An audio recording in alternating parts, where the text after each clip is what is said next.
안녕하세요. 잠실 제일가족 여러분. 오늘도 하나님의 은혜가 여러분 가정에 가득 넘쳐나기를 소망합니다. 오늘은 사순절 예언서 통독 14번째 시간입니다. 우리가 읽을 말씀은 예레미야 36장에서 43장까지입니다. 오늘 성경을 꼭 읽으시기를 바랍니다. 본문 설명을 드리겠습니다. 예레미야 36장은 여호야김 4년에 하나님께서 특별히 여호야김 왕에게 보내신 말씀과 그 말씀으로 인해서 발생된 사건들이 기록된 그러한 성경입니다. 여호야김 왕은 요시야 왕의 아들이죠.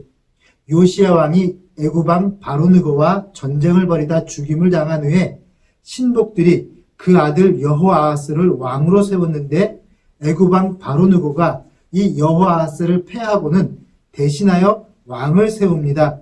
그 왕 또한 요시야의 왕 아들 엘리야김이었는데 이제 그의 이름을 여호야김으로 고쳤다고 기록은 되어 있습니다. 특히 36장은 여호야김 왕 개인뿐 아니라 유다 남왕국 전체 역사에서 하나님께서 그들에게 나라를 다시 일으킬 수 있는 중대한 기회를 주신 사건을 기록하고 있습니다.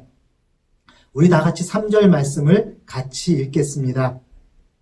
유다 가문이 내가 그들에게 내리려 한 모든 재난을 듣고 각기 악한 길에서 돌이키리니 그리하면 내가 그 악과 죄를 용서하리라 하시니라. 아멘.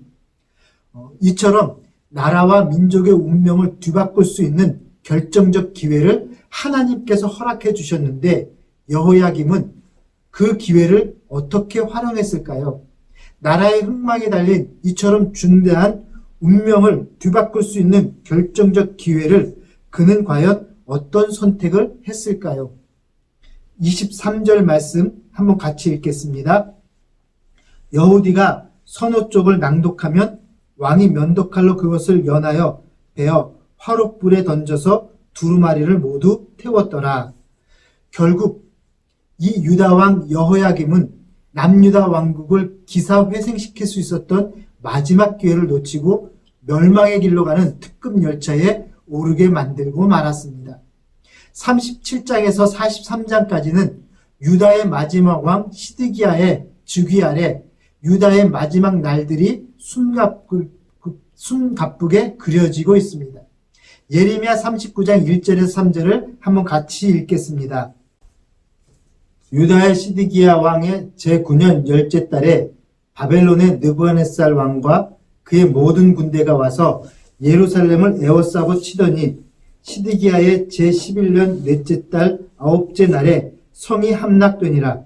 예루살렘이 함락되매 바벨론 왕의 모든 고관이 나타나 중문에 앉으니 곧 네르갈 사레셀과 삼갈 네부와 내시장 살스기민이 네르갈 사레셀은 궁중장관이며 바벨론 왕의 나머지 고관들도 있더라.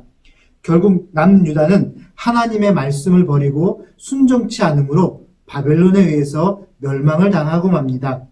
자, 그런데 이 모든 상황을 눈물의 선지자 예레미야는 처음 받은 소명대로 하나님께서 모든 것을 뽑고 파괴하는 그 과정의 한가운데 서서 그 과정을 고스란히 겪게 됩니다. 38장 28절을 함께 읽겠습니다. 예레미야가 예루살렘이 함락되는 날까지 감옥들에 머물었더라. 말씀을 묵상합니다. 나라의 위기가 닥쳐오면 왕은 온 백성이 여호와 앞에서 금식할 것을 선포합니다. 이러한 금식은 위기 앞에 살 길을 도모해야 하는 현실적인 문제에 직면하여 하나님만이 우리의 살 길이요 생명임을 선언하는 의식입니다. 이때를 맞추어 여호와의 말씀이 선포된 것은 어찌 보면 당연한 일이라고 생각합니다. 자, 그런데 문제는 정작 금식을 위해 모여든 백성이나 왕은 무엇이 문제인지 무엇을 어떻게 해야 하는지를 깨닫지 못한 채 하나님의 말씀이 담긴 이 두루마리를 태워버린 데 있었습니다. 말씀에 귀 기울이지 않는 백성들에게 이러한 언약은 아무런 의미가 없습니다. 오히려 이들을 기다리는 것은 비참한 최후였습니다. 이스라엘 백성들은 여러 차례 걸쳐 선포된 하나님의 말씀을 듣지 않았을 뿐더러 그 말씀을 태워버렸습니다. 여러분, 불에 태웠다는 것은요, 하나님의 말씀을 쓰레기처럼 무가치한 것으로 여겼다는 것입니다. 자, 그로 인해서 이스라엘은 회복될 수 있는 기회를 놓치고 말았습니다. 그렇습니다, 여러분. 하나님의 말씀은 우리를 세우고 우리를 회복시키는 능력의 말씀입니다. 자, 그러므로 우리 잠실제일교회 성도 여러분, 하나님의 말씀 듣기를 사모하시기를 바랍니다. 하나님의 언약의 말씀에 귀 기울이시고요, 돌이켜 하나님께로 한 걸음 더 가까이 나가는 오늘 하루 될 수 있기를 소망합니다. 오늘도 주어진 말씀을 꼭 읽으시고 지금 위기 앞에서 어떻게 하나님의 말씀을 적용하며 살아야 할까 묵상하는 하루 될 수 있기를 바랍니다. 오늘도 하나님의 음성에 귀 기울여 깨어있는 영성의 삶을 사시기를 소망합니다. 함께 기도하겠습니다. 사랑과 은혜가 충만하신 하나님, 오늘도 우리를 주님의 말씀의 자리 앞에 나오게 하시오니 감사합니다. 주님께 나오는 이 시간이 참으로 귀하고 감사합니다.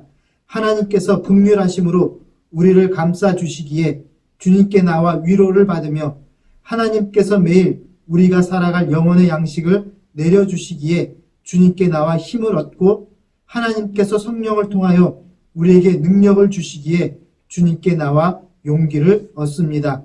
오늘도 말씀을 묵상할 때 깨닫게 하시고 주신 말씀대로 살아가는 능력 있는 삶이 되게 하옵소서.